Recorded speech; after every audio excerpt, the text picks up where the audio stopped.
பொல்லாதவர்களாகிய நீங்கள் உங்க பிள்ளைகளுக்கு நல்ல ஈவை கொடுக்க அறிந்திருக்கும் போது பரிசுத்த ஆவிங்கிற நன்மையை கொடுப்பது.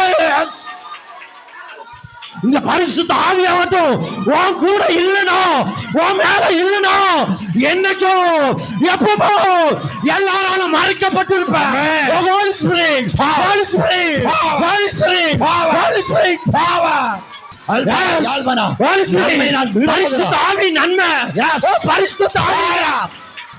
நன்மை அவளை திருப்தி ஆகிறார். கழுகுக்கு சமானமாய் உன் வயது திரும்ப திரும்ப வாழ வயதாய் இந்த பரிசுத்த ஆவி என்கிற நன்மையினால உன் வாயை நீங்க திருப்தி ஆகிறார். வாயை விரிவாய் தர கத்தரால் நிரப்புகிறார், திருப்தி ஆகிறாரு.